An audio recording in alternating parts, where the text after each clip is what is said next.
Hi everybody, this is Miss Margaret from the Chattanooga Public Library doing Preschool Storytime, and it's for children 3 to 5-year-olds, but if you're younger or older, you're still welcome to watch. We're talking about fish today, and I have a whale puppet. He's about the biggest puppet I have. Isn't he neat? Yeah, I like him. Yeah. And we're going to start with a story about a whale and a boy who has a whale in his swimming pool. The Whale in My Swimming Pool by Joyce Wan. And it's published by, Farrah Straus Books. The Whale in the Swimming Pool. Race you to the pool. Whoa, a whale? Mom, there's a whale in my swimming pool. Great, honey. Don't forget your sunscreen. Sunscreen on a whale? Okay, I'm going to close my eyes and count to 10. And when I'm done, you better be gone. Ready? 1, 2, 3, 4, 5, 6, 7, 8, 9, 10. Ugh! Maybe you just need a little help. Why my pool? Why not the pool next door? They have the best pool on the block. Got a shark in it. How about a game? Fetch? Here, fishy, fishy, fishy. Wouldn't you rather swim with other whales? I'll give you my allowance. What if we take turns? Tag, you're it. Ugh, this is hopeless. How will I ever get this whale out of my pool? I'll never get to go swimming again. I give up. Hey, wait a minute. I have an idea. Wait here. I'll be right back. Well, maybe this is not so bad after all. You ain't got an inner tube. And Mom calls nap time. And he says, coming, Mom. Goes inside. He says, oh, great. He snores. It's a bear in his bed. So the whale is in the swimming pool, and the bear is in the bed. He snores. So he has to share his bed with a bear and his little tiny swimming pool with a whale. I like that book. And since we're talking about the ocean and fish and just all different kind of ocean things, I have some nonfiction books I wanted to show you that are true things. And we have a bunch of these at the library. They're so interesting. This one is about, can you guess? Seahorses. These are the things that are in the ocean, not just sharks and whales and fish. Seahorses and squids and eels and manta rays. Just so many different things. Beautiful pictures and illustrations. Seahorses. And I thought this was interesting. The Great Shark Rescue, Saving the Whale Sharks by Sandra Markle. And whale sharks are interesting. They're actually not whales. They are sharks, and they're the largest kind. If you like sharks, this is how they save them. And it's beautiful pictures and talks about where they're located. Just beautiful. So be sure to check on some nonfiction books. The next book I'm going to read is Over the Ocean by Taro Comey. And have you ever looked at a picture of the ocean or been to the ocean and looked out and it all far as the eye can see is just water? And you can't see the other side. I think that's so neat. And this little boy or girl is thinking the same thing. Over the Ocean, and it's published by Chronicle Books. Over the Ocean. What is over the ocean? Maybe there is more ocean over the ocean. What is in the ocean over the ocean? Maybe there are a lot of ships.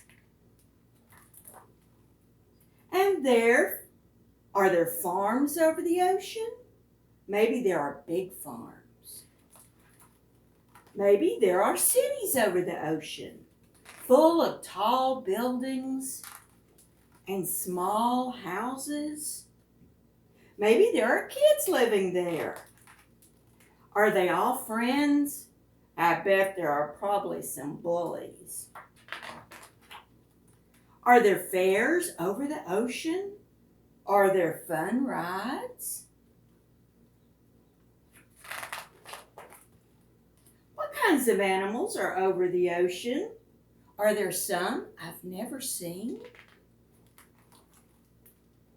Is there night over the ocean? And are there beautiful stars above?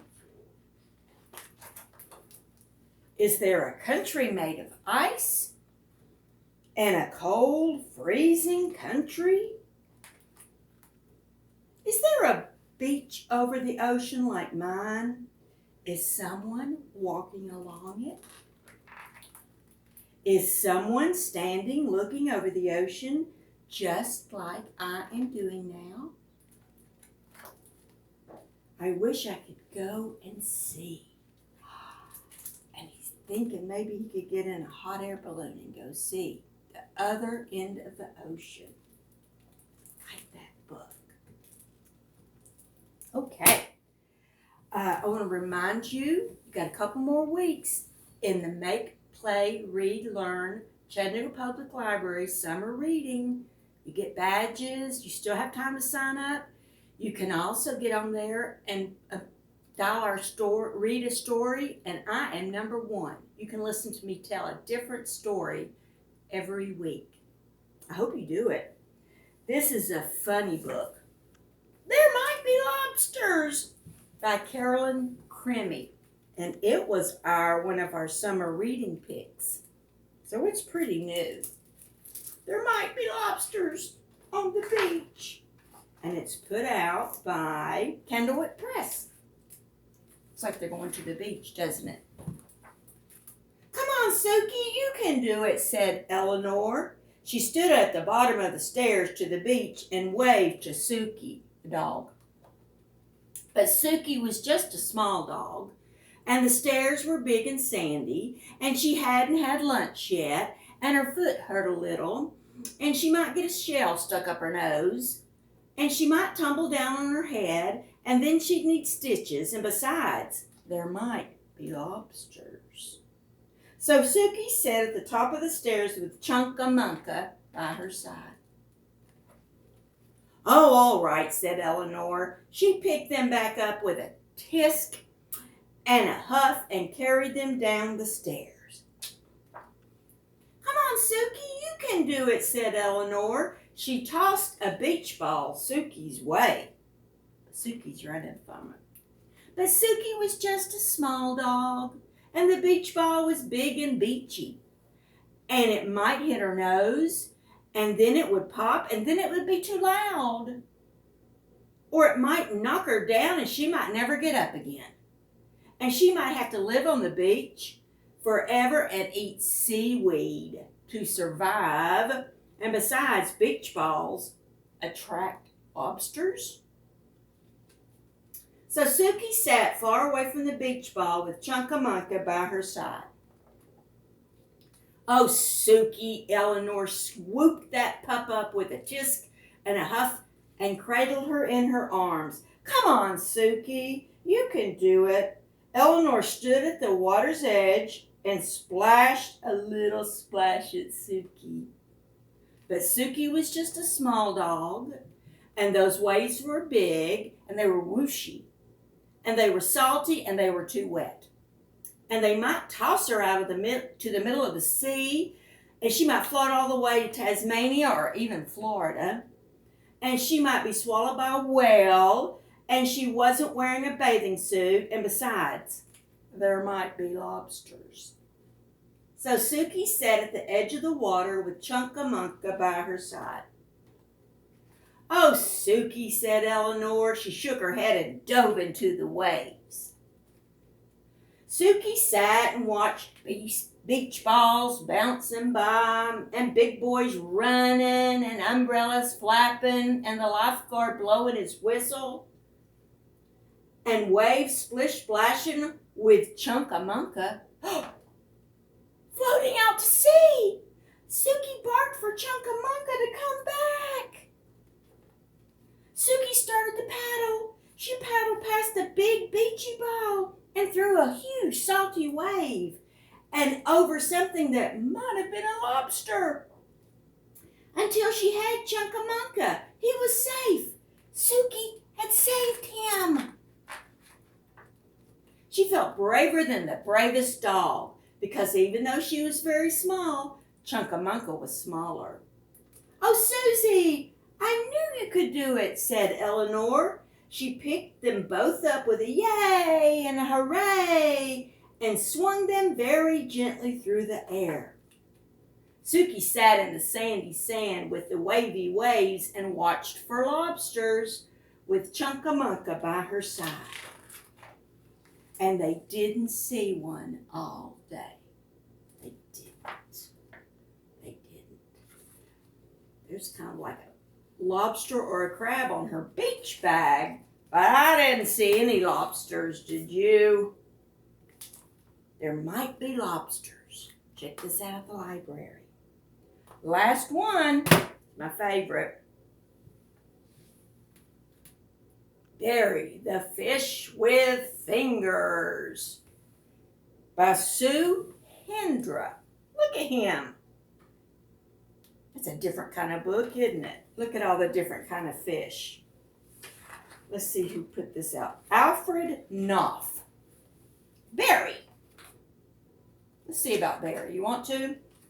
Sea slug liked to lie on the ocean floor and watch the fish swim by. He did this every day.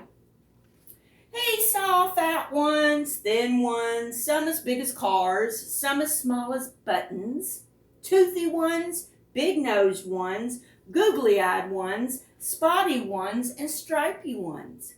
You name it, he'd seen it.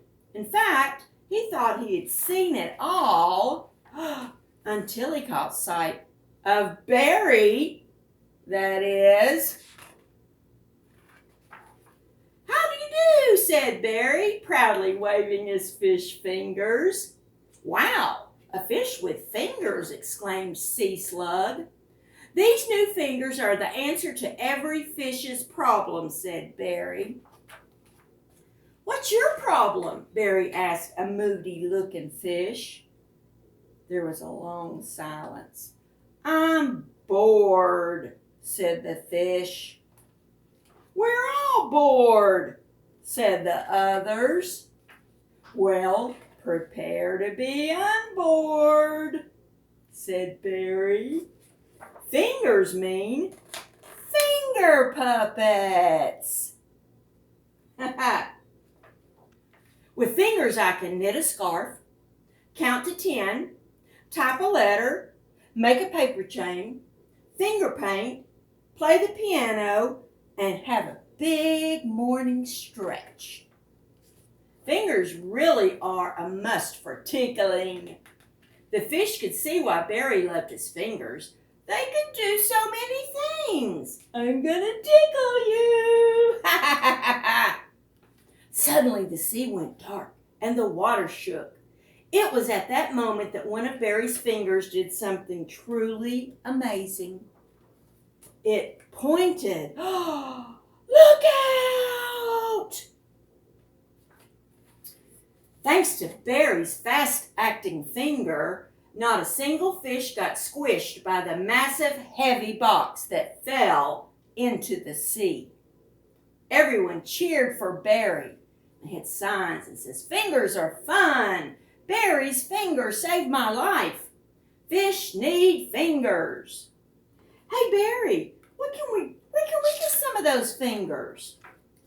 And we're looking at the heavy wood box that fell down into the sea. And it says, Pirate Jack's Tasty Fish Sticks.